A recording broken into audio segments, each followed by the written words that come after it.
வசதிகளும் செய்து தரப்படவில்லை. குடிநீர் தினமும் வரதில்லை. சட்டமன்றத்தில் கடந்த ஏப்ரல் மாதம் உரையாற்றுவார். கிட்டத்தட்ட 13 நிமிஷம் நம்ம சட்டமன்றத்தில் பேசுறாரு. அதுல 3 நிமிஷம் பாத்தீங்கன்னா திமுக புராணம் தான். பெரியார் ஆரம்பிச்சு, அண்ணாவை ஆரம்பிச்சு, அடுத்தது கலைஞர் அவர்களை புகைப்பாடி, கடைசியா உதயநிதி அவர்களை புகைப்பாடி, அடுத்த கட்டமாக நமது மாவட்டத்தில் இந்த தொகுதியில் போக முடியல, நீங்க எதுவுமே பண்ண வேணாம், எங்க மருத்துவமனையாவது தர உயர்த்தி கொடுங்க, உங்களை கெஞ்சி கேட்டுக்கிறேன்னு சொல்லிட்டு சட்டமன்றத்தில் பேசுறாரு. ஆனா இது வரைக்கும் 10 கோடியில கட்டட வேலைகள் மட்டும்தான் நடந்தது. எந்த ஒரு மருத்துவ கட்டமைப்பும், எந்த ஒரு மருத்துவ உபகரணங்களும், மருத்துவர்களும் சரியான முறையில் இதுவரை போடப்படல. காரணம் என்ன? சரியான நிர்வாக கேடுதான். இன்னொரு விஷயம் சொல்றாங்க, அண்ணன் தண்ணீர் சொல்றாரு, திமுக அமைச்சர் இங்க இருக்காரு, அதனால எது கேட்டாலும் அண்ணன் அம்பேத்கர் அண்ணனுக்கு ஈஸியா கிடைச்சிரும், நாங்க எங்களுக்கு மோடி தான் இருக்காரு, மோடி ஃபண்ட் ஒதுக்க மாட்டாரு. ஐயா ஏவவேலு அவர்கள் ஏன் இந்த வந்தவாசி தொகுதிகள் தனி கவனம் செலுத்தப்பட்டு சரியான முறையில் இந்த தொகுதியை கவனிக்கவில்லை? என்ன காரணம்? அப்போ என்ன நடந்தாலும் கடந்த 2014ஆம் ஆண்டு சட்டமன்ற எம்பி எலெக்ஷன் அப்ப பிரச்சாரத்துக்கு வராரு. வரும்போது அண்ணன் தர்மேந்திரன் கூட இருக்கும்போது சொல்றாரு, இது திமுகவின் கோட்டை, ஏன் திமுகவின் கோட்டை இருக்குதுன்றாரு. இன்னொரு விஷயத்தை மட்டும் சொல்லி நான் முடிச்சுக்கிறேன். திமுக ஒரு செய்யல வந்தாச்சி கோட்டைக்கு. வந்தாச்சி கோட்டையில் இருக்கிறது பல பேருக்கு தெரியாது.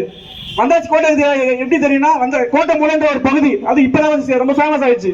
ஏன்னா பேருந்து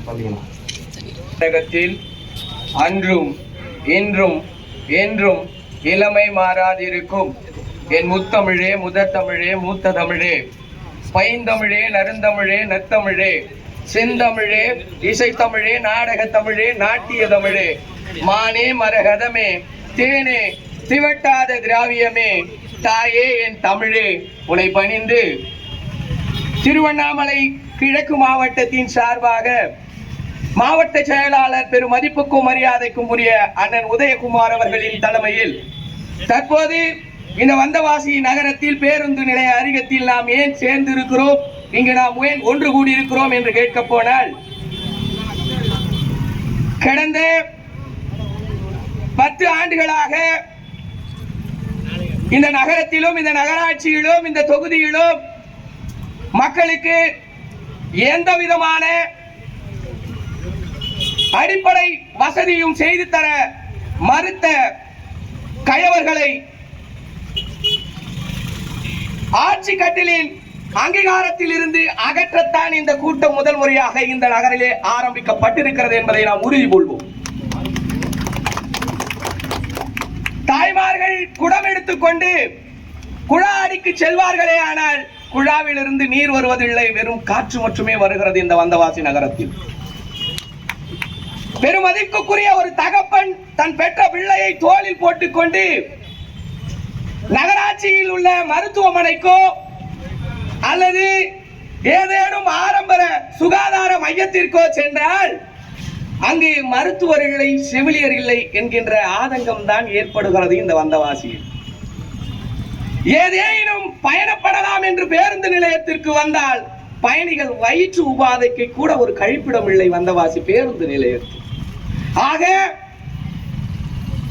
இவர்கள் ஒரு நாள் மழை பெய்து விட்டால் வீட்டில் கழிவு நீர் வருகிறது நகரம் முழுவதும் என்று நகரவாசிகள் சொல்லுவது இந்த அவல நிலைக்கு தள்ளி என்ன செய்திருக்கிறார்கள்.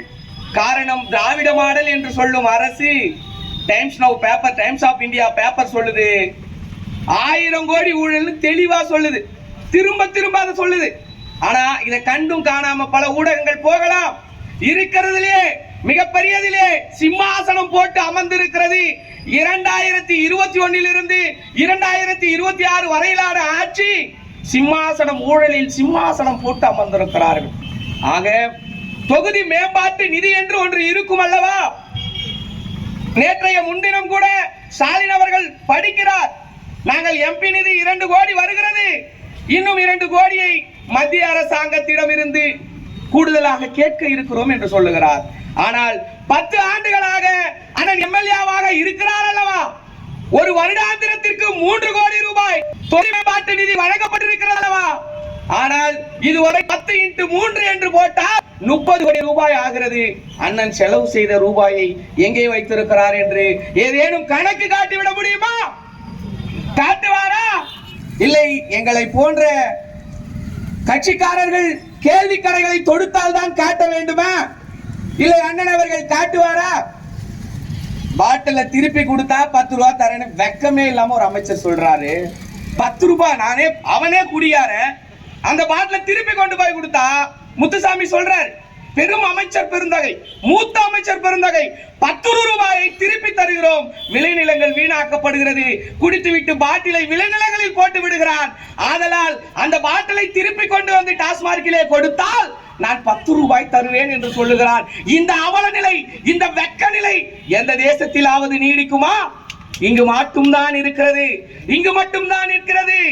அன்புமணி ராமதாஸ் எழுப்பிய ஒரு கேள்விக்கு தரமான கேள்வியை எழுப்பினார். ஏன் இந்த மாவட்டத்தை பிரிக்க மாட்டீர்கள் என்று. அதற்கு ஏவா வேலு அவர்கள் ஜாதி பிரிவினைவாதத்தை, சமுதாய பிரிவினைவாதத்தை தூண்டுதல் செய்கிறார்.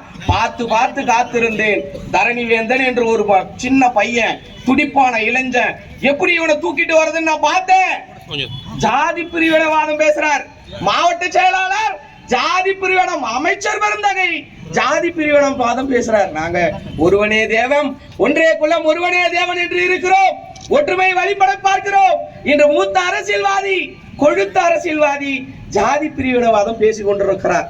நான் கேட்கிறேன், அவர்கள் எல்லாம் சொல்லுகிறார்கள், இந்த கூட்டத்தை பார்த்து, என் தலைவன் கூட்டத்திற்கு வருவதை பார்த்து இந்த கூட்டம் ஓட்டாக மாறுமா என்று கேட்கிறார்கள்.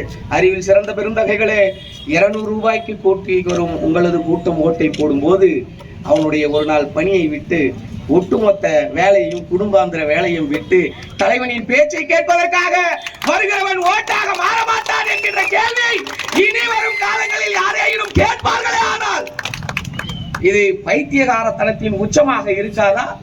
இது பைத்தியகாரத்தனத்தின் உச்சமாக இருக்காதா? இங்க எல்லாம் நின்றுகிறவனா யாரு?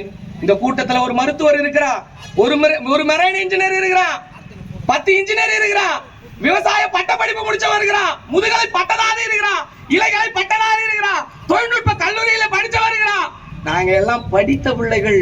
நீங்கள் உங்களிடம் இருக்கும் ஒன்றிய செயலாளர்களுக்கு அவர்களின் பெயரையே எழுத்து கூட்டி படிக்க தெரியாது. அவர்களின் பெயரையே உங்களின் ஒன்றிய செயலாளரோடு நீங்களும் வாருங்கள். ஏவா வேலு அவர்களே, தரணி வேந்தன் அவர்களே, எங்கள் அண்ணன் உதயகுமார் தலைமையில் ஒன்றிய செயலாளர் வருகிறோம். விவாதிப்போம், ஒன்று செய்வோம். கொள்கை தெரியாத கூட்டம் என்கிறீர்களே, நாங்கள் ஒன்றும் கோபாலபுரத்தின் கொத்தடிமை கூட்டம் அல்ல. ஒன்றை மட்டும் நினைவில் கொள்ளுங்கள், விசிலடிச்சா கூட்டம் என்றுதான் எம்ஜிஆரிடம் ஏமாந்தீர்கள். அதே போல் தானை தலைவன் தளபதியாரிடமும் ஏமாறப் போகிறீர்கள். நிச்சயம் இந்த அத்தியாவசிய தேவைகளை நீங்கள் செய்து முடிக்கவில்லை என்றால் கண்டிப்பாக இதற்கு மேலாக போராட்டம் நடக்கும். 10 ஆண்டுகளாக இருந்தீர்கள், உங்களால் செய்து முடிக்க விடவில்லை. எங்கள் தலைமையில் எங்கள் அண்ணனுக்கு ஒரு முறை கொடுத்து பாருங்கள். 6 மாதத்தில் சொர்க்கத்தின் நகரமாக இந்த வந்தவாசியை மாற்றி காட்டுகிறோம். ஒன்றை மட்டும் சொல்லிக்கொண்டு நிறைவு பெறுகிறேன். என் அன்புக்குரியவர்களே, அனைவரும் தயாராக இருக்கிறார்கள். நீங்கள் எத்தனை கோடான கோடி ஊடக பலத்தையும் பண பலத்தையும் மத்திய மாநில அதிகாரத்தையும் எங்களிடம் கொட்டினாலும் இந்த பாமர மக்களும் உழைப்பாளி வர்க்கமும்